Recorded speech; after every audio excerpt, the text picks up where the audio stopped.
Hello, my beautiful friends. It's Amanda here, and today we're talking about a brand new mega palette launching from ColourPop.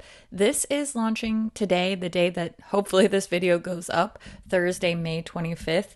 Everything they release typically launches at 10 a.m. Pacific time. I'm not sure if this is going to be at Ulta. Sometimes they answer questions about that in their comments on Instagram, but I don't have that information. This does seem like the type of product that will eventually be at Ulta, but I just don't have a time frame for that. If you decide to pick this up from the ColourPop site, you can use my affiliate code. It's just my first name, Amanda, and that will save you 10% on most things on the ColourPop site. Of course, there are always exclusions that apply. The sets and volts now they're no longer using codes for.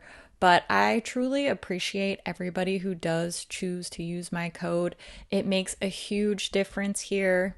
May not seem like a big deal to you, but to me, it really is what keeps this channel running and keeps these comparison videos possible, because they do take a lot of time. And you know, the swatch arm we got to keep the swatch arm in lotion and oil and all that good stuff. So today there are a whole bunch of comparisons in this video. I think I ended up doing like 15 different palettes or something along those lines. I'm sure there are probably 15 more that I could have done, but 15 is all the swatch arm could handle, and I really want to try to get this video posted before the launch so that you can get all of the information, hopefully, that you could ever possibly need. We're going to start first by taking a close-up look at this Smokin' Hot palette.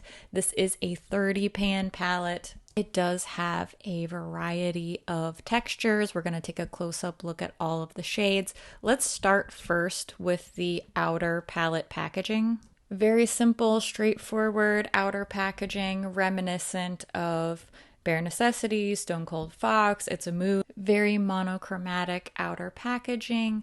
The ingredients list is only on the box, so if you are interested in ingredients for whatever reason, make sure you save the actual cardboard box that the palette comes in, because the ingredients list is not on the back of the actual palette.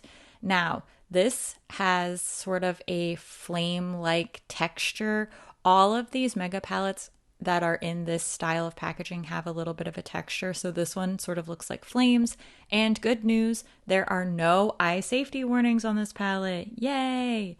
When we open up inside here, just like the other mega palettes, there is no mirror. Same size and shape as all the other megas, with the slightly smaller pan size. I think the smaller ones are 22 millimeters and the big ones are 26. At least those are close measurements. But anyway, these are the same size pans as Bare Necessities and Stone Cold Fox. You're picking up what I'm putting down. Now, taking a close-up look at these shades, we do have a mixture of textures here. There are two of their new pearlescent glitters. These are not quite as chunky, and that's why they don't carry the eye safety warning anymore. But the shades Gold Dipped and Burning Up are their pearlescent little pressed glitters. Then there are 12 true matte shades. 5 mattes with glitter. I feel like that's kind of a lot, but maybe the other megas I need to go back and look at. 5 seems like a lot. And then there are 11 just regular shimmers. Some of these shimmers are more foily and some are more of their basic metallic formula. I think you'll be able to really tell the difference when we get into the swatches of this palette. As usual, I'm showing you both finger and brush swatches of all the shades in here. Finger swatches are pictured on top, brush swatches are directly below. All of these are done on just straight dry skin, no primer, no dampened brush, nothing like that. I'm also going to give you a close-up look here. We'll look at each vertical column individually. That way you can really get a sense for what these look like applied to the skin. If you know me, then you know I am always extra with my swatches. I always do too much lighting, too many comparisons, but that's what I like to do, and I think that that's what's going to be helpful. So hopefully that's the case. This is a very orangey palette. I was hoping for a little bit more red. I love this really bright metallic red, almost like fuchsia red shade. It's called Inferno. It's my favorite shade in the palette that you see pictured right here in the middle. But in general, I would say this is a mostly orangey palette. At least half the shades in here lean more towards an orange undertone. There are some warm browns, some warm purples, some very golden-y shades, which I do think also, just in the context of this palette, read more orangey. But in general, I do think there's maybe only 5 or 6 shades in here that are giving me red. In general, this is a very orangey palette, which makes sense in the context of the theme, but I was hoping for a little bit more red. I think you know what time it is. It's everybody's favorite time now. It's comparison time. I did take some suggestions from my Instagram, and I also just sort of took the lead here because I can see this in person. A lot of people wanted to see this compared to Urban Decay's Naked Cherry. I do think that Naked Cherry leans a little bit more of that pinky purpley type of red, whereas Smokin' Hot is a lot more of an orangey, not necessarily peachy, but more of an orangey red. So I think that a better comparison is Urban Decay's Naked Heat palette. When you see these side by side, you'll see what I mean, because these are pretty much the same color story. There are a couple of differences texture-wise. This is a theme that I noticed from some of the other requested comparisons. A couple people wanted to see this up against like Strawberry Shake from ColourPop or the Modern Renaissance palette.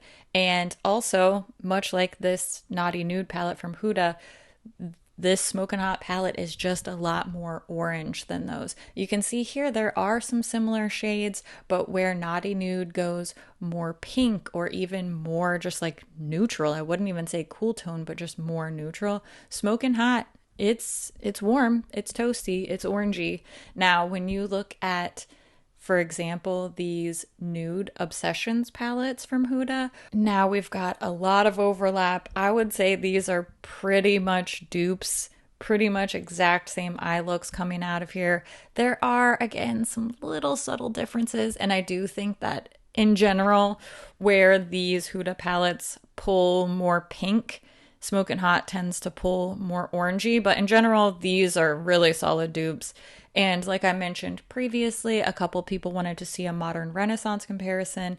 There just wasn't a ton of overlap because Modern Renaissance is a lot more red and a lot more of that pinky purpley red. So I thought that Soft Glam would be a slightly better comparison. Again, I do think Soft Glam is a little bit more neutral leaning in some of the undertones. But when we get into these ColourPop palettes, we're going to start seeing some very serious dupe action happening. First up is the Clay It Cool palette, and these are so similar. Look, if I had to, I could pick out a couple little differences. Generally, though, pretty darn close. Here are some more requested palettes. Actually, Wine and Only was requested. I got Going Coconuts more than Nude Mood, but Going Coconuts is too neutral. I needed the warmth, and Nude Mood is a much better match for some of the more brownish shades in Smokin' Hot because Nude Mood is quite a bit warmer than Going Coconuts.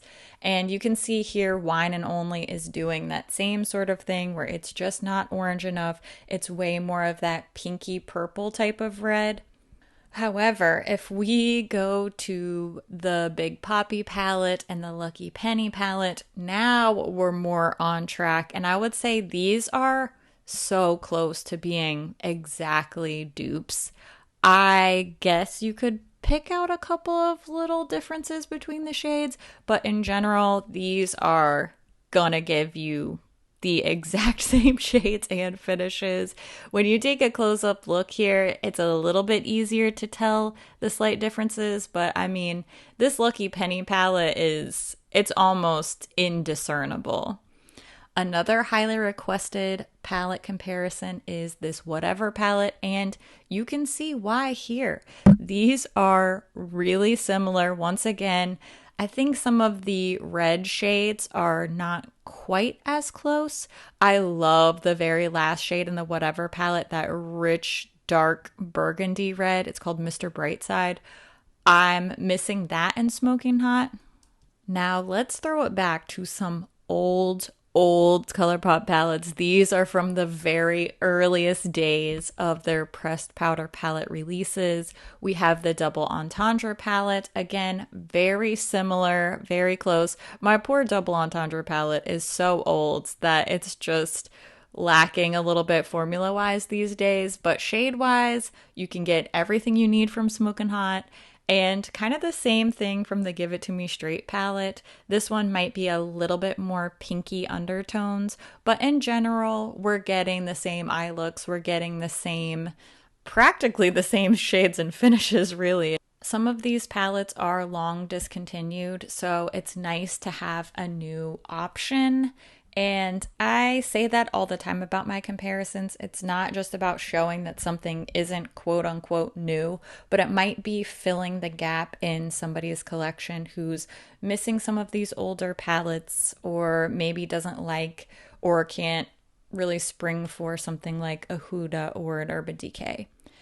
Last but not least, we have the Bare Necessities comparison. Bare Necessities is always the workhorse of my comparisons. And you can see here, these are pretty similar. I will say when I was swatching Smokin' Hot, I didn't use every single shade from the palette. So these are definitely not a one-to-one. I just try to pick the closest shades.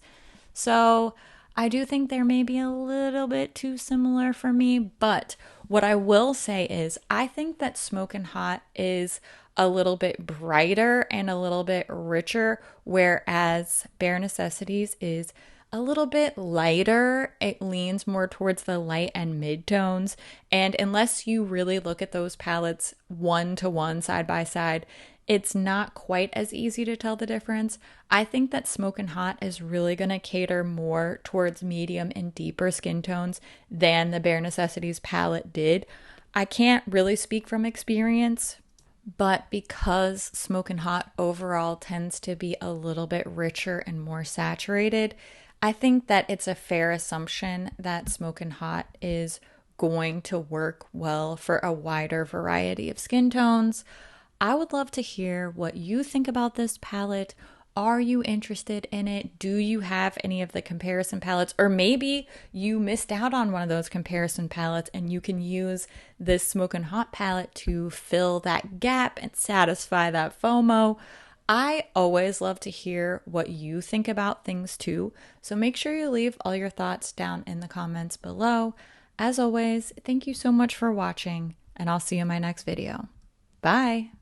Also, if you're ever wondering if my palettes ever get dirty, just take a look at my Bare Necessities palette. Like I said, she's a workhorse in my collection and she has the battle scars to show it. I love your faces so much. Bye!